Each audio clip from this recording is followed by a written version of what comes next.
Hello everybody, I am Shivam Chaturvedi. और इस वाले वीडियो में हम लोग एक नया टॉपिक पढ़ने वाले हैं जो कि है जीनो ट्रांसप्लांटेशन।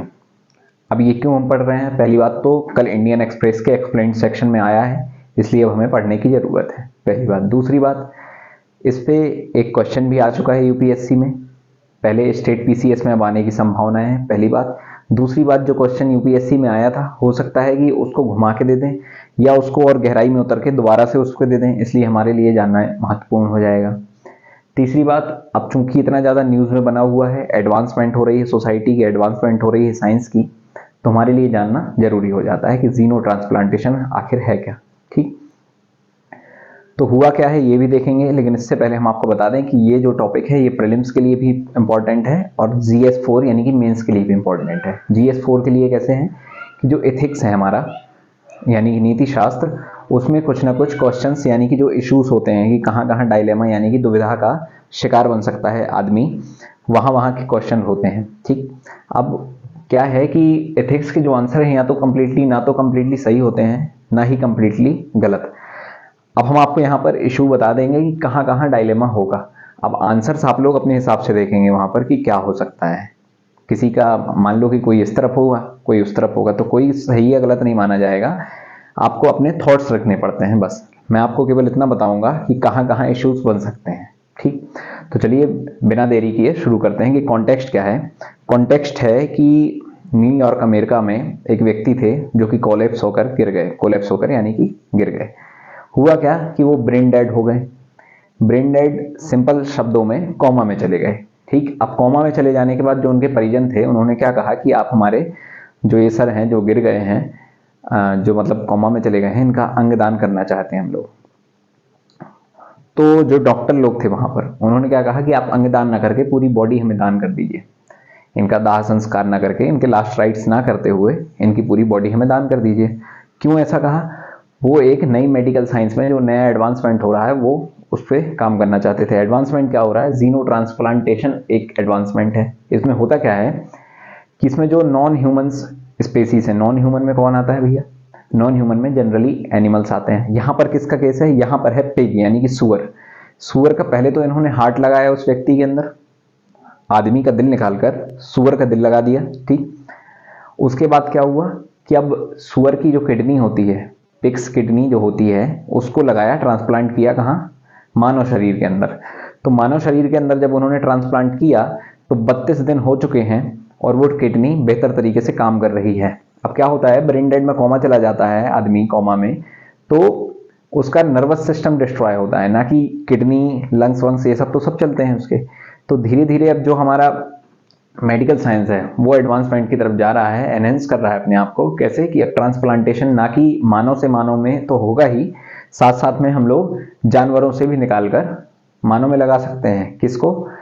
किडनी को, हार्ट को, लीवर को, इन सब को। ठीक है, ये हमारा। अब ऐसा क्यों सुअर के साथ में, ये ऐसा क्यों हुआ भाई? सुअर के साथ में इसलिए हुआ क्योंकि सुअर की जो जीन एडिटिंग है वो करना आसान है, पहली बात। दूसरी बात, उसकी जो सेलुलर केमिस्ट्री है, ये बड़ी गहराई की बातें हैं। सेलुलर केमिस्ट्री क्या है इसमें हमें नहीं जाना है, इतनी गहराई में क्वेश्चन भी नहीं आएगा। सेलुलर केमिस्ट्री जो है उनके मतलब जो सेल के मॉलिक्यूल्स का जो मतलब मिश्रण है, जो अनुपात वगैरह है, वो मानव शरीर से मिलता जुलता होगा। ठीक, जीन एडिटिंग क्या है? देखिए ये है सेल, ये है बीच में न्यूक्लियस। ठीक है, उसके बाद अब जब हम न्यूक्लियस को व्यू करके देखें, न्यूक्लियस को और ज्यादा डिटेल में देखे जब हमने, तो यहाँ पर ये देखो, ये जो एक्स बना आ रहा है ये क्या है? ये है क्रोमोसोम, पेयर ऑफ क्रोमोसोम। अब ये जो पेयर ऑफ क्रोमोसोम ऐसे लग जाते हैं एक लाइन से डबल हेलिक्स स्ट्रक्चर में, उसको हम कहने लगते हैं deoxyribonucleic acid यानी कि डीएनए। अब डीएनए का ही जो एक पार्ट होता है उसको हम कहते हैं जीन। ठीक, जीन में क्या होते हैं? Hereditary character.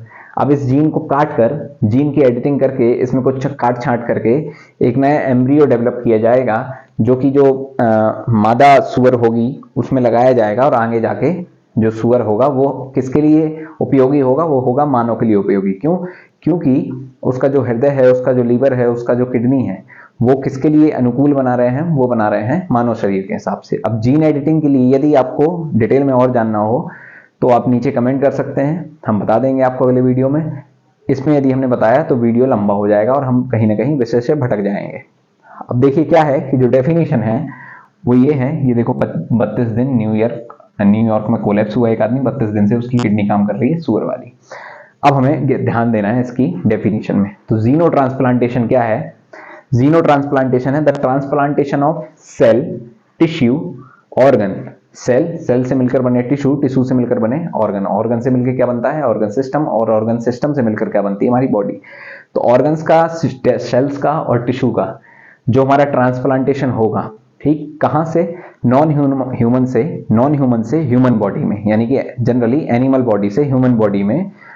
किसका? ऑर्गन का ट्रांसप्लांटेशन, सेल्स का या फिर टिश्यूज का। आपको कंफ्यूज नहीं होना है कि केवल ऑर्गन लिख के आ जाए, ऐसा लिख दे कि ऑर्गन्स ओनली, नहीं भैया, सेल्स भी, टिश्यू भी और ऑर्गन भी, तीनों का नॉन ह्यूमन से ह्यूमन में ट्रांसप्लांट करो, उसको हम कहते हैं जीनो ट्रांसप्लांटेशन। ये 1 मार्क्स का क्वेश्चन आया है। अब चलते हैं प्रीलिम्स में क्वेश्चन कैसा आया, देखो। तो xeno transplantation refers to technique of moving a plant from one location to other. दूसरा ऑप्शन क्या है? Technique of moving a organ from one species to other species, ठीक है। तीसरा क्या है? पहली स्पेसी हमारे एनिमल हो गई, दूसरी हो गई हमारी मानव, यानी कि नॉन ह्यूमन एक स्पेसीज है, होमोसेपियंस, और वो अलग है, ठीक है। और दूसरा क्या? टेक्निक, और तीसरा क्या? Technique of attracting honey bee, यानी कि जो शहद वाली मधुमक्खी है उसको खींचने की व्यवस्था, और technique of reducing algal Bloom, जो कि आपके तालाब और पॉन्ड्स वगैरह में ऊपर जो खाई जम जाती है, हरी हरी लेयर जम जाती है, उसको एलिमिनेट करने की टेक्निक। अब यदि आप जीनो ट्रांसप्लांटेशन नहीं पढ़े होंगे, मान लो कि नहीं पढ़े होंगे, तो चारों जो ये ऑप्शन दिख रहे हैं आपको, कितने वेरिएबल दिख रहे हैं कि आदमी चारों तरफ भी सोच सकता है कि यार हाँ यार, चारों मतलब जो हनी बी को अट्रैक्ट करना, एल्गल ब्लूम को हटाना, और आपका ये ऑर्गन को ट्रांसप्लांट करना, प्लांट को एक जगह से दूसरी जगह ले आ जाना, चारों कहीं ना कहीं एडवांसमेंट वाली टिक्स दिख रही हैं, टेक्निक्स दिख रही हैं। तो इसमें कहीं ना कहीं आप कंफ्यूज हो सकते हैं। तो ये वाले क्वेश्चंस आपके गलत ना हो, तो मेक श्योर कि आप लोग जीनो ट्रांसप्लांटेशन याद रखिएगा कि एक स्पेसीज से दूसरे स्पेसीज में जो ऑर्गन्स का ट्रांसप्लांटेशन सेल्स का या टिश्यू का होता है उसको हम जीनो ट्रांसप्लांटेशन कहते हैं, ठीक। अब चलते हैं मेंस के दृष्टिकोण से क्या इंपॉर्टेंट है। सबसे पहले तो कि इसकी जरूरत क्यों है। देखिए क्या है कि जो आजकल मानव तस्करी चल रही है, बहुत दिनों से प्रचलित है कि छोटे छोटे बच्चे हैं, औरतें हैं, इनका किडनैप हो जाता है, फिर इनके अंग बेच दिए जाते हैं, ठीक, जो कि काफ़ी निंदनीय है। तो कहीं ना कहीं पैसे के लालच में आदमी ये सब करता है। तो और जो इनको पैसे की लालच में करता है, पैसा देता कौन है? वो बड़ी बड़ी हस्तियां, ठीक है, जिनको इन चीज़ की ज़रूरत है। मान लो कि उस व्यक्ति का जीना जरूरी है, के पास में, परिवार के पास में पैसा भी है, तो ट्रांसप्लांटेशन के लिए कहीं से भी आप व्यवस्था कीजिए, हमें तो हृदय चाहिए, हमें किडनी चाहिए, ऐसा, ठीक। तो कहीं ना कहीं वो मानव तस्करी को बढ़ावा देता है। मुन्ना भाई में देखिए संजय दत्त फोन लगाते हैं, कहते हैं 6 फुट की बॉडी लाओ, तो सर्किट उठाकर फोटोग्राफर को लेकर आ जाते हैं। तो कहीं ना कहीं वो भी मानव तस्करी ही थी, प्रैक्टिकल के लिए वो लेकर आए थे। उसके बाद क्या है? उसके बाद आपका कंसर्न क्या होते हैं इससे? कंसर्न ये है कि आगे चल के इन्फेक्शन भी हो सकता है ना सर। कैसे? एक होता है रेट्रोवायरस। क्या होता है रेट्रोवायरस? समझिए कि मान लो कि वो वायरस उस सुअर के अंदर था, जब तक सुअर में था वो लेटेंट फॉर्म में था, सूक्ष्म रूप में था, यानी कि गुप्त रूप में था, वो अपना इफेक्ट नहीं दिखा रहा था। जैसे ही वो मानव बॉडी में, यानी कि ह्यूमन बॉडी में आया, मानव शरीर के अंदर एंटर किया, तो उसको कहीं ना कहीं कुछ ऐसे न्यूट्रिएंट्स मिलने लगे जिसके कारण वो फ्लरिश हुआ तो अपना इफेक्ट भी दिखाएगा, धीरे धीरे सेल्स को डैमेज करेगा, इश्यूज को भी डैमेज करेगा, और आगे चल के कैंसर कॉज कर सकता है। तो रेट्रोवायरस जो है हमारा, रेट्रोवायरस कंसर्न है जो, वो अभी इस पे हम लोगों को चेक करने की जरूरत है। ये आप कंक्लूजन में लिख सकते हैं कि जो रेट्रोवायरस की समस्या है उससे निजात पाना पड़ेगा बेहतर तरीके से। इसमें जो इन्फेक्शन कॉज हो सकते हैं उन पर बेहतर रिसर्च की जाए और मेक श्योर किया जाए कि आगे जाके ऐसा ना हो, यानी कि रेट्रोवायरस का जो खतरा है वो ना बने, ठीक। उसके आगे क्या है कि अब चलते हैं हम लोग एथिकल इश्यूज पर। एथिकल इश्यूज क्या है? नीतिगत इश्यूज क्या हो सकते हैं? पहली बात तो देखिए क्या लिखा है, एंथ्रोपोसेंट्रिज्म। अब ये टेक्निकल टर्म्स ये है, एंथ्रोपो का मतलब क्या होता है? मानव जाति, यानी कि ह्यूमन।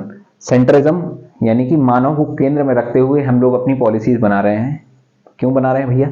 कि देखो सुअर को हमने पाला, पोसा, बड़ा किया, क्यों किया? उसका जीन वीन एडिट किया, आगे चल के उसकी मतलब उसको पैदा किया, आगे चल के उसको बनाया, किसके हिसाब से? ह्यूमन बॉडी के हिसाब से। तो कहीं ना कहीं इसमें हम लोग जो दो चीजें टकरा रही हैं, पहला है एंथ्रोपोसेंट्रिज्म, यानी कि मानव जाति को हम रख रहे हैं सेंटर में, केंद्र में। दूसरी बात है एनिमल्स के राइट। क्या आप उस सुअर के राइट नहीं है जीने के? आपने उसको पैदा किया, सब कुछ बड़ा किया, या फिर नहीं करते आप भाई? वो लोग तो अपना जी रहे हैं, जहाँ सुअर लोग अपना आराम से जी रहे हैं, आप क्यों उनको पकड़ पकड़ के उनकी जीन एडिटिंग कर रहे हैं? जीन एडिटिंग कर रहे हैं और जैसे ही वो आपके काम का हुआ तो आपने उसको मार दिया एक हिसाब से, उसकी किडनी निकाल ली, उसका हार्ट निकाल लिया, किसके लिए? ह्यूमन बॉडी के लिए। तो एंथ्रोपोसेंट्रिज्म और जो एनिमल राइट्स हैं इसके बीच में कॉन्फ्लिक्ट होगा आगे जाके, इसमें बहस भी होगी। दूसरा क्या है कि जो हमारे महात्मा गांधी जी थे उन्होंने अपोज किया था विविसेक्शनिज्म को। अब यही हम आपको लिख के बता रहे हैं बार बार, एंथ्रोपोसेंट्रिज्म, विविसेक्शनिज्म, ये है क्या? ये विविसेक्शनिज्म और एंथ्रोपोसेंट्रिज्म जब आप लिखेंगे अपने आगे जाके टॉपिक में तो एक अच्छा आंसर तैयार हो जाएगा। तो विविसेक्शनिज्म क्या है? विविसेक्शनिज्म है कि मानव जाति के लिए, यानी कि ह्यूमन का डेवलपमेंट है, मेडिकल फील्ड का डेवलपमेंट है, इसको अच्छा करने के लिए आप लोग एनिमल्स पर क्या कर रहे हैं? रिसर्च कर रहे हैं। पता चला कि कोई वायरस आया तो चूहे को पकड़ के लाए और चूहे के ऊपर रिसर्च करने लगे या किसी और के ऊपर रिसर्च करने लगे। तो रिसर्च करने के लिए आपने एक ऑब्जेक्ट बना दिया है उसको बजाय एक सब्जेक्ट के। वो भी तो एक लिविंग बीइंग है, उसकी भी एक फैमिली होगा, उसका भी एक घर संसार होगा। आप उसको पकड़ के रिसर्च करने लगे। विविसेक्शनिज्म इसी चीज को कहते हैं, गांधी जी ने इसका विरोध किया था। तो आप ये वाला भी लिख सकते हैं दूसरा पॉइंट। तीसरा पॉइंट क्या है कि मोरल डायलेमा ऑफ डॉक्टर्स। अब ये जो डॉक्टर्स हैं, ये दो बातें तो हो गई ऊपर की। अब डॉक्टर्स हैं, चलो ठीक है, ऊपर की दो बातें हमने नकार भी दी। डॉक्टर्स के पास आए, अब डॉक्टर्स क्या करें? डॉक्टर्स के लिए तो कोई भी सामने बैठा हो यदि वो परेशान है तो उसका इलाज करना उनका धर्म बनता है। तो अब वो क्या करेगा? मानव को बचाएगा या एनिमल को बचाएगा? उसको पता है कि यदि हमने इसका हार्ट निकाला सुअर का, इसमें लगा दिया तो ये आदमी बच जाएगा, और यदि नहीं निकाला तो ये आदमी मर जाएगा, सुअर बच जाएगा। तो वो क्या करे? तो ये जो दुविधा है किसकी? डॉक्टर्स के सामने क्रिएट होगी। ये भी एक प्रकार का एथिकल डायलेमा होगा। ये भी आप लिख सकते हैं अपने आंसर में कि एथिकल डायलेमा फेस करना पड़ेगा किसको? कि मानव को बचाए या जानवरों को बचाया जाए। चौथा क्या है कि बिलीफ सिस्टम इशू। देखिए क्या है कि कई ऐसे धर्म हैं जिसमें सुअर को वर्जित बनाया गया है, सुअर का मांस वर्जित बनाया गया है, ठीक। सुअर को छूना वर्जित माना जाता है। सुअर को एक क्या नीचे कैटेगरी का गंदा डर्टी एनिमल की तरह ट्रीट किया जाता है, उसको लो स्टैंडर्ड का माना जाता है। जो उसको पालता है उसको भी सोसाइटी में नीचे देखा जाता है। तो कहीं ना कहीं बिलीफ सिस्टम से टकरा रहा है आपका क्या, कि आप किसको लेकर आ रहे हो? सुअर आपके लिए बेहतर साबित हो रहा है, किसके लिए? सेल्यूलर केमिस्ट्री सुअर के साथ मिल रही है। लेकिन सुअर कहीं ना कहीं बिलीफ सिस्टम, जो फेथ है, जो श्रद्धा है, जो विश्वास है, उसके साथ टकरा रहा है। क्यों? क्योंकि आपने उसको पहले ही लो स्टैंडर्ड का मान रखा है, और ये आज से नहीं, ये काफी सालों से प्रचलित चीजें हैं। तो अब ये साइंस का डेवलपमेंट तो हो गया, लेकिन इसको लेके आपको ये जो बरसों पुरानी सोच है, बरसों पुरानी मान्यता है, क्या इसको ये टकराव दे पाएगा? ये साइंस की जो वो ही है डेवलपमेंट हुआ है। तो ये सब हमारे कुछ इश्यूज थे। यही हमारा जीनो ट्रांसप्लांटेशन के ऊपर वीडियो था। आई होप कि मैंने ये वीडियो शॉर्ट रखा होगा, ज़्यादा लंबा नहीं होगा। और यदि आप लोगों को जीन एडिटिंग के बारे में और भी समझना हो तो आप नीचे कमेंट कर सकते हैं। जीन एडिटिंग के बारे में हम लोग आगे पढ़ेंगे। अभी यदि हमने समझाया तो वीडियो लंबा हो जाएगा। Thank you so much.